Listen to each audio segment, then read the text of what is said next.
Jimmy, I bet I can guess the very first thing you do when you wake up in the morning. That's not that hard.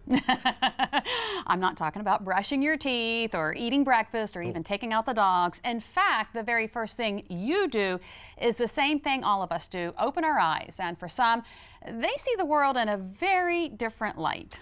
And that's the case for people who are colorblind. The National Institutes of Health reports 5 to 10% of the population is colorblind. The condition is often inherited. It affects more men than women, about 1 in 12 men compared to 1 in 200 women. There are also different types of color blindness. For instance, some people who are colorblind may not be able to see reds. Others have a hard time differentiating between reds and greens, or blues and yellows, and so on and so forth. And that's what confuses people. The term color blindness is actually very misleading. You may remember when Dr. Todd Bezak with Chesapeake Eye Center was on the show, he told us color blindness is more of a color deficiency. He says people who are colorblind are not missing the quantity of vision, but the quality of color vision. Dr. Bezak even showed us what a colorblind person sees. Like we talked about, the quantity of vision is still there. You can still see 20/20, but there's a change in the vibrance of the colors. We have some holly berries here on the left, which are very bright red and vibrant, and actually they appear as green in the photo to the right. So this is a person who has red-green color blindness. Dr. Bezak also discussed color vision tests that are given to patients to determine if they are colorblind or not. Take a look at these pictures. Dr. Bezak says people who are not colorblind are able to see the number 16 in the circle on the left. But for someone who is red-green colorblind, that same picture will look like the circle you see on the right side of your screen. So it's very interesting stuff. They were great visuals to really get people to understand the whole color blindness thing. Yeah, and now there is a new tool to help those who are colorblind really understand what it's like to see full color.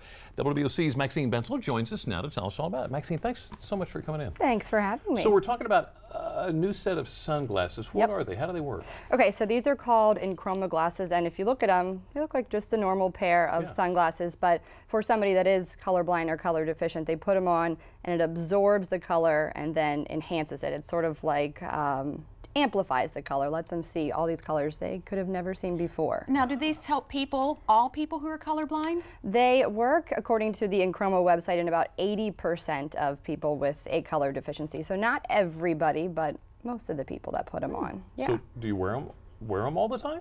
They're only sunglasses. They don't come in, you know, like a regular spectacle or contact form, unfortunately, so they can't help somebody out all the time, but they do work outside, and they come in all sorts of different styles, you know, an aviator, so you can look cool wearing them. And you spoke to someone who these glasses may benefit.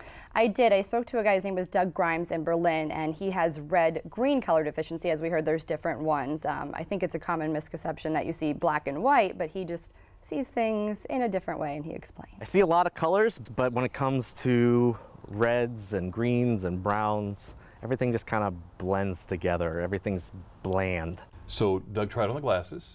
You guys went for a walk. We did. To see how things went, and I'm not going to tell you if they worked or not. You'll have to tune in tonight on WBOC News at 11. Maxine, we're looking forward to that. That is going to be very interesting. A whole new world tonight on WBOC News at 11. Well, something else we're looking forward to, the crab and asparagus quiche we're making in the kitchen today. The perfect meal for any time of day. That's next. And a little later on, if you haven't entered our holiday guide giveaway yet, what are you waiting for? With some prizes valued at $1,000 or more, you're definitely going to want in on this. We'll announce today's second winner and tell you how to sign up. The Marva Life will be right back.